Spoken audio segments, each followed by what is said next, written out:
अस्सलाम वालेकुम। आज का जो हमारा टॉपिक है वो है सॉफ्टवेयर क्वालिटी एश्योरेंस पे। सॉफ्टवेयर क्वालिटी एश्योरेंस के इस लेक्चर में जो हम टॉपिक डिस्कस करेंगे उनमें एक definition, goals of SQA, activities perform in SQA, quality factors, SQA tools, methodologies, challenges and benefit of SQA. सबसे पहले हम इसकी डेफिनेशन की तरफ चलते हैं। Definition of SQA: Software quality assurance is a systematic process that ensures software products and processes adhere to defined standards and meet customer requirements. It involves the entire software development lifecycle from planning and design through testing and deployment. Software quality assurance एक systematic process है जो कि software product को check करता है क्या वो standard जो हमने स्टैंडर्ड डिफाइन किया है उन्हीं की बुनियाद पर बना हुआ है, क्या वो कस्टमर की रिक्वायरमेंट को फुलफिल कर रहा है, जो उसका मेजर एसक्यूए का काम होता है। It involve entire software development life cycle, पूरी लाइफ साइकिल जो होती है सॉफ्टवेयर की इसके दौरान शामिल होता है, थ्रू प्लानिंग से लेकर टेस्टिंग तक, डिप्लॉयमेंट तक। Goals of SQA: ensure reliability, the software should perform consistently under expected condition, कि जो एक्सपेक्टेड कंडीशन है जिस पर एक सॉफ्टवेयर को फुलफिल करना चाहिए वो उसको फुलफिल कर भी रहा है कि नहीं कर रहा। Verify requirement, ensure that software meet specified requirement, वही बात के रिक्वायरमेंट को स्पेसिफाइड जो है कि उसको परफॉर्म करना चाहिए उसको। Enhance user satisfaction, deliver a product that fulfil user need and expectations, कि जो यूज़र की नीड है और जो एक्सपेक्टेशन है क्या सॉफ्टवेयर आप उस एक्सपेक्टेशन के ऊपर पूरा उतरता है कि नहीं उतरता। Prevent defects, identify and fix issues early to reduce cost and efforts. SQ का काम होता है कि जो आइडेंटिफाई करे जो भी इश्यूज आ रहे हैं सॉफ्टवेयर के अंदर उनको आइडेंटिफाई करे और उनको फिक्स करे। एसक्यू के अंदर जो एक्टिविटीज़ परफॉर्म की जाती हैं उन पर डिस्कस करते हैं। पहला स्टेप होता है planning, define quality objective standard and processes. इसमें हम मेजर ऑब्जेक्टिव को डिस्कस करते हैं कि हमारे किन ऑब्जेक्टिव के ऊपर क्या नाम है ये सॉफ्टवेयर बनाने जा रहे हैं हम, क्या स्टैंडर्ड्स होंगे उसके, क्या प्रोसेस होगा उसका। सेकंड स्टेप होगा उसका डिज़ाइन रिव्यू। इसमें हम क्वालिटी डिज़ाइन देखते हैं कि जब हमने ऑब्जेक्टिव डिसाइड किए हैं उसके लिए कौन सा डिज़ाइन होगा, किस तरह आप सॉफ्टवेयर को डिज़ाइन करेंगे।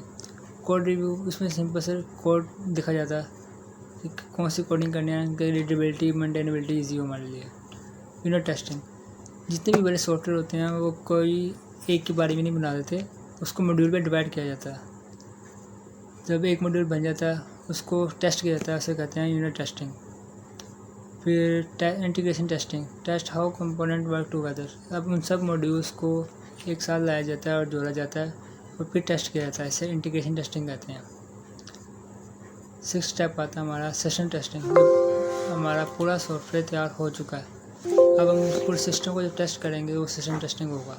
Acceptance testing, verify software meet user requirement, वही बात यूज़र रिक्वायरमेंट को एक्सेप्ट करता है। डिप्लॉयमेंट, इसमें हम इंस्टॉलेशन और कॉन्फ़िगरेशन करते हैं, डिप्लॉय करते हैं अपने सॉफ्टवेयर को। Maintenance, identify and fix defect, make update factors. The various factors which influence the software are termed as software factors. They can be divided into two categories. The first category of these factors is of those that can be measured directly, such as the number of logical errors. The second category are those factors which can be measured only indirectly, for example, maintainability. Software quality factors को दो factors में divide किया गया है। एक category आती है first category जो है इनको हम डायरेक्टली मेजर कर पाते हैं।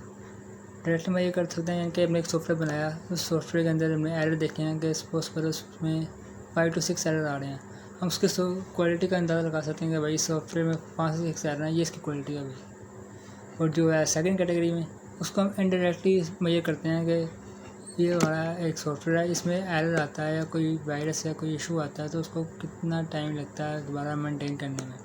ये इसका एक सेकंड कैटेगरी में आते हैं। एसक्यूएल के कुछ मैंने टूल्स यहाँ पर लिखे हैं। टेस्ट मैनेजमेंट टूल जो टेस्टिंग के लिए केसेस बनाता है, रिजल्ट बनाता है, रिपोर्टिंग बनाता है, ये उनके कुछ एग्जांपल्स हैं। ऑटोमेशन टूल्स है, ऑटोमेट टेस्टिंग प्रोसेस, ये टेस्टिंग के लिए टूल्स बनाते होता है, टेस्टिंग करता है सॉफ्टवेयर की। Continuous integration and continuous deployment tools automate testing and integration throughout the deployment cycle. Bug tracking tools tracking bug from system, ये सिंपल जैसे इसके नाम से जाहिर हो रहा है कि सिस्टम में से ये बग को आइडेंटिफाई करता है, रिमूव करता है।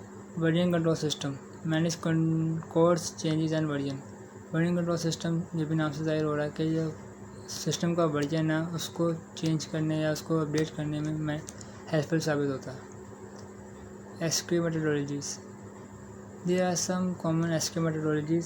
सबसे पहले नंबर पे है waterfall, a linear approach where each phase is completed before moving to the next one। Waterfall में जब एक काम हो जाता है, सपोज कर प्लानिंग हो जाती है, आप अगले स्टेप में यूज़र रिक्वायरमेंट्स गैदरिंग शुरू कर देते हैं। जब यूज़र रिक्वायरमेंट गैदरिंग हो जाती है फिर आप डिज़ाइनिंग में आ जाते हैं, लेकिन जब आप एक बार डिज़ाइनिंग में चले गए आप दोबारा रिक्वायरमेंट्स में नहीं आ सकते, उसको चेंजिंग नहीं कर सकते। और अगर आप रिक्वायरमेंट्स गैदरिंग में आ गए हैं तो आप उससे पिछले फेज़ प्लानिंग में दोबारा नहीं आ सकते। इसमें जब एक फेज़ को कंप्लीट कर लिया जाता है तो उसके बाद नेक्स्ट फेज़ पे जाया जाता है, और जिस फेज़ पे आप हो उस स्टेज से आप पीछे नहीं दोबारा जा सकते। ये वाटरफॉल। एजाइल मॉडल में क्या होता है, N interactive approach focusing on flexibility, collaboration and continuous improvement. Agile के अंदर कोलैबोरेशन का काम होता है, और इसके अंदर सबसे ज़्यादा फ़ायदा यह है कि आप अपने काम को डिवाइड कर देते हैं और इसको ये जल्दी टाइम सेविंग बहुत ज़्यादा। V model, a deployment process that follows a V shape life cycle emphasizing testing at each stage. V model में ये वी का एब्रीविएशन होती है वेरिफिकेशन एंड वैलिडेशन। वेरिफिकेशन और वैलिडेशन में ये होता है कि आप इसमें ये बहुत ज़्यादा टाइम सेविंग है ये मॉडल। इसमें सबसे पहले आपका सिस्टम की चीज़ सॉफ्टवेयर को वेरीफाई किया जाता है कि आया ये चीज़ वेरीफाई आया कि ये हमारी रिक्वायरमेंट के अकॉर्डिंग ही है। फिर उसको वैलिडेशन किया जाता है, हाँ चलो ये रन भी हो रहा है।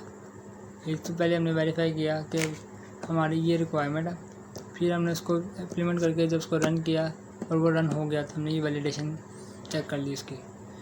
Continuous integration and continuous deployment, automate testing building and deployment to ensure rapid delivery. वही कंटिन्यूस इंटीग्रेशन में ये होता है कि आप सब यूनिट्स मॉड्यूल्स को एक साथ इकट्ठा करते हैं और उनको टेस्ट करते हैं, और deployment to ensure rapid delivery, उसको टेस्टिंग वगैरह करते हैं जल्द से जल्द डिलीवरी करने के लिए। DevOps, combined development and operation to improve collaboration, automation and rapid delivery. DevOps दो वर्ड से मिलकर बना है, डेवलपमेंट और ऑपरेशन। इसमें आप डेवलपमेंट की टीम को और ऑपरेशन की टीम को एक साथ काम करने पे बिठा देते हैं, जिससे उनको कोलैबोरेशन होती है और ऑटोमेशन ईजी और रैपिड हो जाती है। चैलेंजेस इन एसक्यूएल, जो कॉमन इश्यूज आते हैं एसक्यूएल के अंदर वो है time constraint, budget limitation, change requirement and complexity of system. इसमें टाइम का कम होता है, जल्द से जल्द साथ साथ सिस्टम बन रहा है साथ साथ आप टेस्टिंग शुरू कर देते हैं। बजट की लिमिट होती है। चेंजिंग रिक्वायरमेंट में अगर चेंज वगैरह आता है तो आप एसक्यूएल के अंदर बहुत डिफ़िकल्टी होती है। कम्प्लेक्सिटी ऑफ सिस्टम, जारी बात है अगर सिस्टम कम्प्लेक्सिटी होगी तो एसक्यूएल में आपको कम्प्लेक्सिटी होगी। एसक्यूएल बेनिफिट्स, एसक्यूएल के जो समराइज मैंने बेनिफिट देखे हैं वो है फंक्शनैलिटी चेक करना, पोर्टेबिलिटी चेक करना, reusability, correctness, maintainability, error control, performance. SQL के अंदर जब हम कोई भी चीज़ चेक करते हैं सॉफ्टवेयर की तो हम इन चीज़ों को चेक करते हैं कि आया सॉफ्टवेयर इन सब चीज़ों पे फुलफिल हो रहा है, इन सब चीज़ों को परफॉर्म कर रहा है, क्या वो करेक्ट आंसर देता है, क्या वो उसको मेंटेन करना इजी है, क्या उसमें कोई एरर तो नहीं आ रहा, उसकी परफॉर्मेंस कैसी है, उसके स्लो तो नहीं है, फंक्शन सही से परफॉर्म करता है। ये सब चीज़ें हम चेक करते हैं और इससे हमें फ़ायदा होता है, हमारा जो सॉफ्टवेयर होता है वो इन सब चीज़ों पे शामिल होता है।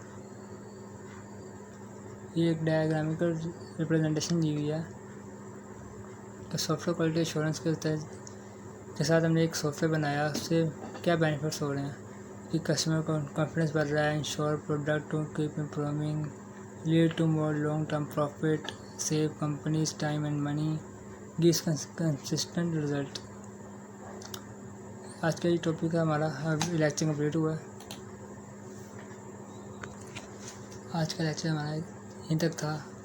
बहुत शुक्रिया आपका। प्लीज़ मेरे चैनल को सब्सक्राइब करें, लाइक करें और फॉलो करें।